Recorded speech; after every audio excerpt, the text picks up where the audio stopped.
और मैं ये भी बता दूं मानसिकता देखिए कि पत्रकारों के सवालों का खंडन करने लगे। पागल लग रहे हो, चीखो नहीं। बड़े घटिया लड़के होते हैं जो मां को हंड में ले आते हैं। इसी लाल किले की प्राचीर से प्रधानमंत्री ने पहले भी महिला सुरक्षा पर बात करी है, और उसके कुछ घंटों बाद बिल्किस बानो जो इस देश की बेटी है, जो बंगाल में हुआ, वो वहशी दरिंदे को फांसी मिलनी चाहिए। क्या राहुल गांधी ने खुद रिक्वेस्ट किया था गवर्नमेंट से, सरकार से, कि उनको पीछे हॉकी खिलाड़ियों के साथ बैठाया जाए, क्योंकि ये सोर्सेज के थ्रू कई जगह खबर चल रही है, और इस पर आप जो अब विरोध कर रहे हैं, क्या वो आपका पार्टी का ऑफिशियल विरोध है और राहुल गांधी ने ऐसी कोई रिक्वेस्ट नहीं की थी? सुप्रिया, आपको और आपके दर्शकों को और मेरे फेलो पैनलिस्ट को नमस्कार, और सबको 78वें स्वतंत्रता दिवस की बहुत बहुत शुभकामनाएं। ये बहुत शिद्दत से पाई हुई बड़ी बलिदानों के बाद ये स्वतंत्रता मिली, और इसको हर कीमत पे बनाए रखना हम सबका पहला कर्तव्य है। राहुल गांधी को फर्क नहीं पड़ता उनको कहां बिठाया जाए, और अगर मोदी जी लोगों को लगता है कि वो ऐसा करके उनको हतोत्साहित कर देंगे या उनका अपमान कर देंगे, तो अभी तक राहुल गांधी को समझे ही नहीं है। राहुल गांधी को आप 50वीं रो में बिठा दीजिए, उनको फर्क नहीं पड़ता है, लेकिन 5वीं रो में नेता प्रतिपक्ष को बिठाकर आपने अपनी छोटी मानसिकता, अपना छोटे मन को प्रदर्शित कर दिया है, और छोटे मन के लोगों से बड़ी बातों की उम्मीद करना भी बेईमानी है। मेरा अपना मानना है, नेता प्रतिपक्ष का जो ओहदा होता है प्रोटोकॉल में, वो कैबिनेट मंत्री का होता है। पहली रो में कैबिनेट मंत्री सारे बैठे थे, उनको वहां बिठाया जाना चाहिए था, लेकिन कोई फर्क नहीं पड़ता राहुल गांधी को इससे। लेकिन इससे एक चीज साफ है, और ये मैं जरूर कहना चाहती हूं, इससे ये साफ है कि लोकतंत्र में लोकतंत्र को मानने की, मान्यताओं की और नेता प्रतिपक्ष की इज्जत सम्मान क्या है, वो ये लोग नहीं जानते। आप सोर्सेस की बात कर रहे हैं, सोर्सेस से तो सारी सरकार चल रही है। असलियत यह है कि डिफेंस मिनिस्ट्री ने एक स्टेटमेंट इशू करके बोला कि हम ओलंपियंस को सम्मान देना चाहते थे। अरे बिल्कुल दीजिए, बिल्कुल देना चाहिए, लेकिन क्या फिर डिफेंस मिनिस्ट्री ये कह रही है कि अमित शाह से लेकर निर्मला सीतारमण, जयशंकर, नड्डा जी और शिवराज सिंह चौहान जी उनको सम्मान नहीं देना चाहते थे? और मैं आपकी जानकारी के लिए एक बात और बता दूं, सिर्फ नेता प्रतिपक्ष लोकसभा राहुल गांधी जी को 5वीं रो में नहीं बिठाया गया था।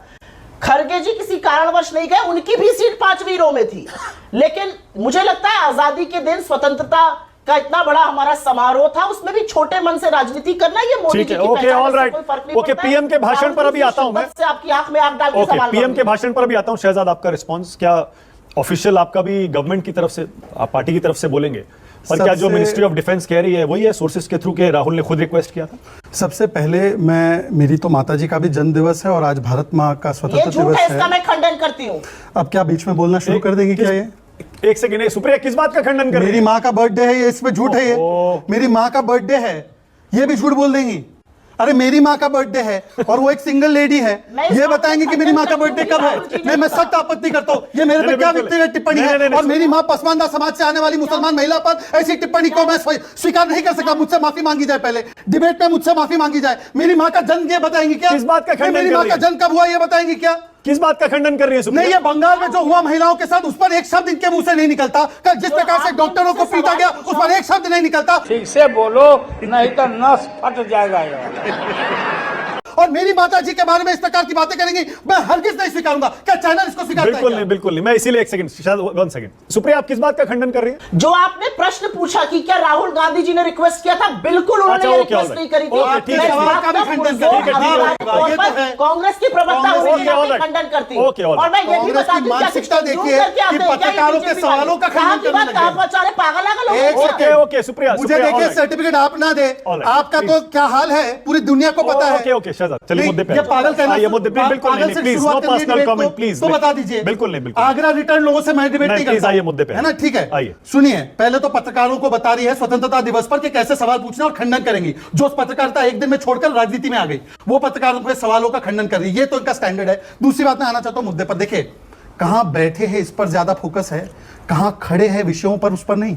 10 साल का रोड मैप और आगे के 10 साल का रोड मैप बताया है। दूसरी बात मैं आज के विषय पर आना चाहता हूं, वो कहती है, देखिए आपने सवाल स्पेसिफिकली पूछा, राहुल से रिक्वेस्ट की गई थी कि एक सेकंड बीच में मत बोलिए, आप बीच में कतई नहीं बोलेंगे आप। आराम से मैं अपनी बात करूंगा। मैंने इनके विषय बोला, मैंने इनके विषय बोला, मैं ठीक है, आराम से बोलिए, वन बाय वन। मानक जी अब फैक्ट आ दीजिए। जब राहुल गांधी को एलओपी का पोजीशन भी हासिल नहीं था, meaning he did not have cabinet rank, 2019 से भी पहले वो पहली पंक्ति में बैठे थे, नितिन गडकरी के साथ बैठे।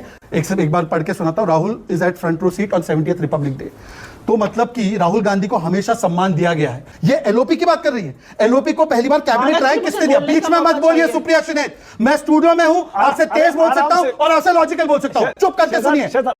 अरे कौन भौंक रहा है ये बदतमीज? मैं आपकी बात कर रहा हूं। वो बीच में क्यों बोल रही है? वो बीच में, आप उनको बोलो बीच में ना बोले। अरे आराम से, आप उनको बोलो बीच में ना बोले। आप उनको बोलो बीच में ना बोले। मैं दोनों को कह रहा हूं, वन बाय मैंने बीच में बोला किसी आराम से, आराम से। मैंने किसी का बीच में सुप्रिया, बोला। I will give you your opportunity। मैं टाइम पे पागल लग रहे हो, चीखो नहीं। सुप्रिया, आप उनको मुझे पागल बोलने देते हैं। तू है, तेरे को पता नहीं है लेकिन तू है। पर मैं पूछना चाहता हूं कि सोनिया जी को कहां पे बिठाते थे एलओपी के रूप में? वाजपेयी जी। नहीं, उसके बाद भी बता रहा हूं। वाजपेयी जी। खड़गे जी को भी फ्रंट रो सीट मिली है। पिछली बार का आप फुटेज निकालिए। मैं बोल रहा हूं आधा पौना घंटे का शो है ना, अगर वो फ्रंट रो सीट नहीं है तो मैं राजनीति छोड़ने ठीक को है, तैयार ओके, हूं। सुप्रिया, वरना आपकी बारी है। छोड़ेगी। और आखिरी सवाल, आपने देखो स्पेसिफिकली क्या पूछा, राहुल ने रिक्वेस्ट की थी क्या कि वो पीछे बैठना चाहते हैं आम आदमियों के बीच में, जब उनको डिफेंस मिनिस्ट्री ने ऑफर किया फर्स्ट रो। मैं सुप्रिया से ऑफिशियली पूछा हूं, did defence ministry officials officially ask Rahul Gandhi, sir, your seat is in front seat, you want to sit here? And did he then say no?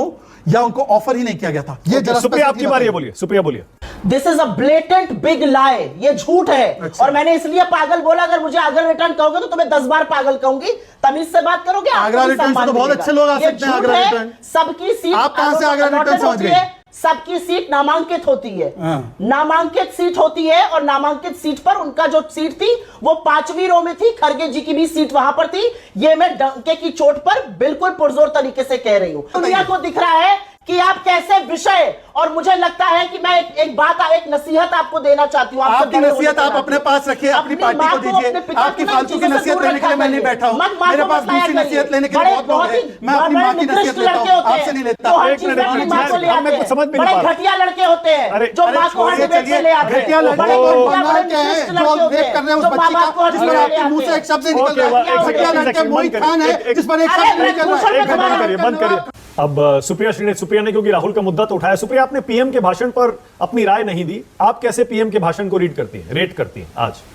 नहीं, मैंने इसलिए राय नहीं दी क्योंकि आपने मुझसे सवाल नहीं पूछा। आपने सवाल मुझसे राहुल जी पे पूछा था। प्रधानमंत्री का भाषण 98 मिनट का था, आज तक के अपने सारे भाषणों में सबसे लंबा था। और मुझे लगता है वही घिसी पिटी बातें, वही रेपिटेशन, वही परिवारवाद। अगर परिवारवाद गिनाने पर बीजेपी की आ जाऊंगी तो शाम हो जाएगी।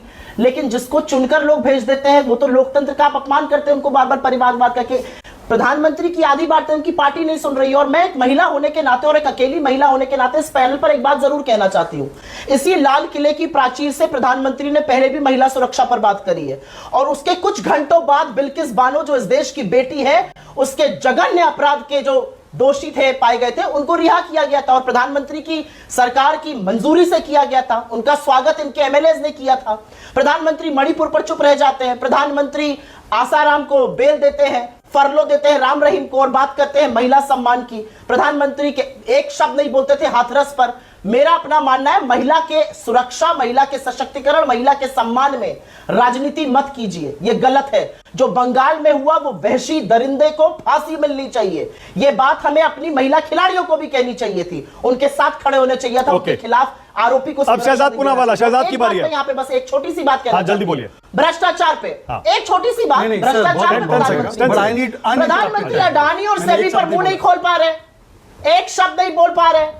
प्रधानमंत्री भ्रष्टाचार पर अडानी सेबी का नाम नहीं ले पा रहे, तो भ्रष्टाचार की बात करेंगे। शाबाश बेटा, बहुत बढ़िया।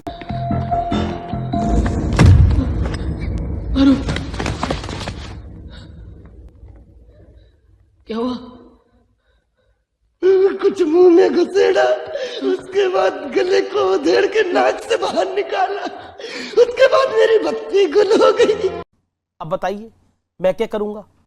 एक बहुत सिंपल सी टिप आपके साथ शेयर करती हूँ। अपने हाथ को इस तरीके से रखिए। If you look at this from your side, आपका लेफ्ट हैंड आपको बी के जैसे दिखेगा और राइट हैंड आपको डी के जैसे दिखेगा। B and D. B for थोड़ी मदद रखिए।